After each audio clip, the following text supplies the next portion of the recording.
শুধু রাজারহাট নয়, পূর্ব কলকাতা জুড়ে জলাজমি বুঝিয়ে বেআইনি নির্মাণ। আর এই খবর আগেই দেখিয়েছি আমরা। পূর্ব কলকাতা আন্তর্জাতিক স্বীকৃতিপ্রাপ্ত জলাভূমি, এই জলাভূমি বুঝিয়েই দেদার বেআইনি নির্মাণ। আর এই নিয়ে একের পর এক এফআইআর, তবুও বেআইনি নির্মাণ বন্ধ হয়নি। পরিবেশবিদদের দাবি 2021 সালের পর থেকে নিষ্ক্রিয় পূর্ব কলকাতা ওয়েটল্যান্ড অথরিটি থানায় অভিযোগ করাও বন্ধ করে দিয়েছে।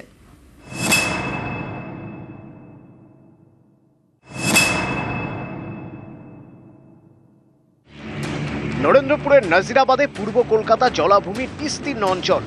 এই জলাভূমিতে দেদার বেআইনি নির্মাণ, এ নিয়ে একের পর এক এফআইআর। কখনো সোনারপুর থানায়,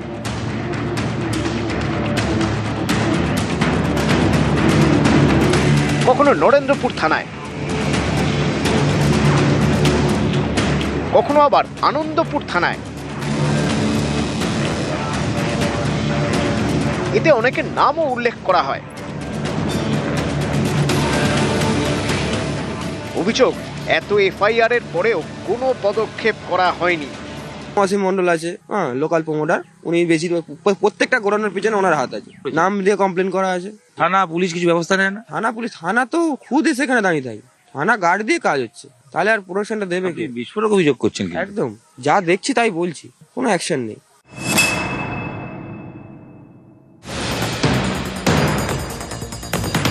এই দেখুন, এটা নরেন্দ্রপুরের নাজিরাবাদের স্যাটেলাইট ছবি 1985 সালের।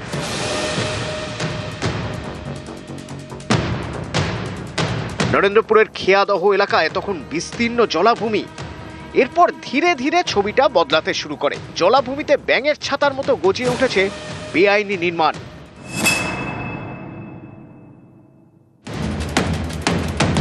যত দিন গিয়েছে তত জলাভূমি বুঝিয়ে করা হয়েছে বেআইনি নির্মাণ।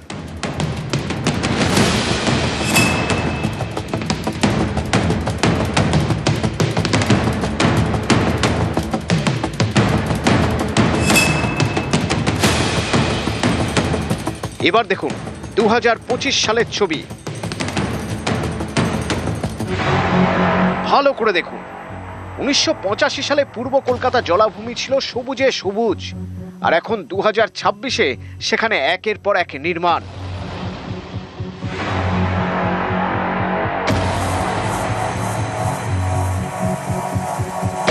এদিকেও জলাভূমি ছিল? এই তো, হ্যাঁ, পুরো পুরো, হ্যাঁ, এই যে কারখানা, হ্যাঁ, সব জলা তো ভেড়ি ছিল, জলা। কিন্তু রুলস বলছে বাস্তুতন্ত্র ঠিক রাখতে গেলে জলাভূমি ভরাট করা যায় না। সেটা পয়সাতে সব কিছু হচ্ছে, হ্যাঁ, পয়সাতে সব কিছু হচ্ছে। একের পর এক বেআইনি নির্মাণ, এ নিয়ে 350-র বেশি এফআইআর, তবু কোনো পদক্ষেপ করা হয়নি বলে অভিযোগ। এও অভিযোগ, 2021 সালের পরে থানায় আর অভিযোগই জানায়নি পূর্ব কলকাতা ওয়েটল্যান্ড অথরিটি।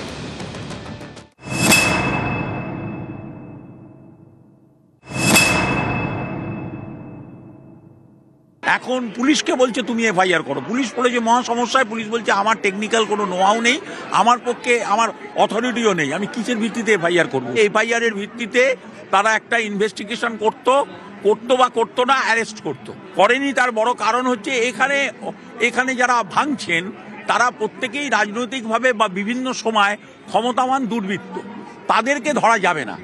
2021 সাল, পরিবেশ দপ্তরে অভিযোগ জানান পার্থসারথী ভৌমিক। বেশ কয়েকজনের নাম উল্লেখ করেন। অভিযোগ, তাদের একাধিক বেআইনি নির্মাণ রয়েছে পূর্ব কলকাতার বিস্তীর্ণ জলাজমি জুড়ে, কিন্তু তাদের বিরুদ্ধে কোনো পদক্ষেপ করা হয়নি বলে দাবি। আমাদের as a wetland management authority, তার তো মোটো হচ্ছে তাকে রক্ষা করা। এরকম নয় যে গোডাউন কেউ করলো, তারপর আমি খবর পেলাম, তারপরে বিভিন্ন দপ্তর, বিভিন্ন জায়গার permission, SDO, BDO, DM office করে টোরে এইসব করে আমি এগুলোকে ডেমোলিশন অর্ডার করাবো। তো ইট ইস এ লং প্রসেস। এই প্রসেসটাতে একদম ওয়াকিবহাল হয়ে গেছে গোডাউন ওনাররা।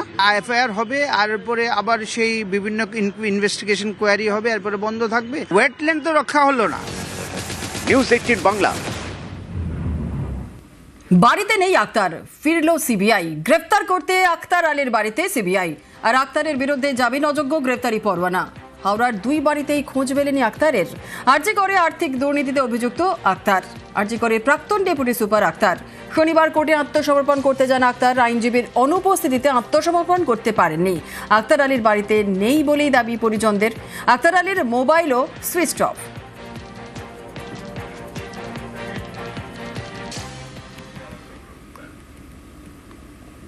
বারবার আবেদন করেও মিলছে না বাংলার বাড়ির টাকা।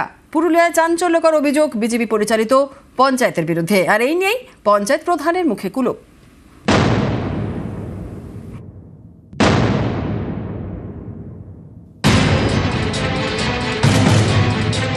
কেউ থাকেন ভাঙাচোরা মাটির ঘরে,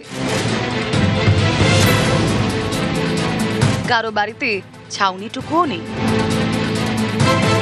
এ ছবি পুরুলিয়া 2 নম্বর ব্লকের রাঘবপুরে।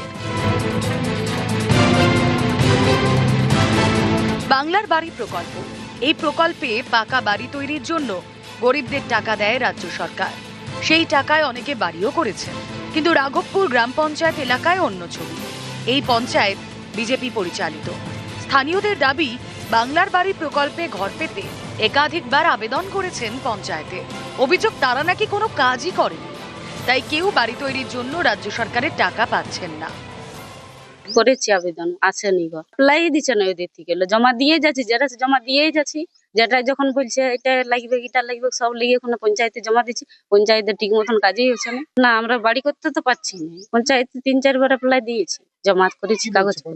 পঞ্চায়েতে এবার না দিলে কি করবে, কি বলবো, ওরা তো বলবে হবে হবে, এবার কবে যে হবে সেটাও জানো না। করেছি কই পাই, অনেকবার করেছি। কতবার করেছিলেন? 2-3 বার হয়েছে। পাননি বাড়ি? কি বলছে পঞ্চায়েত? কিছু বলেনি, জমা দিয়ে দেই, অনেক লোকের আছে।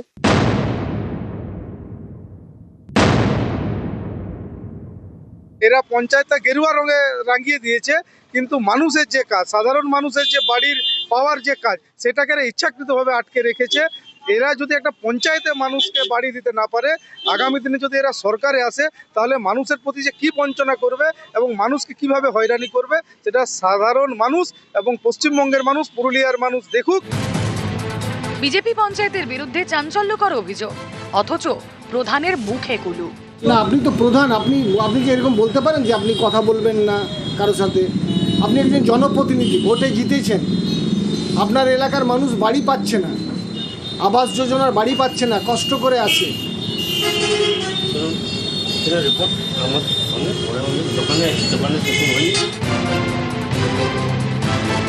পুরুলিয়া থেকে ইন্দ্রজিৎ মণ্ডল, নিউজ 18 বাংলা।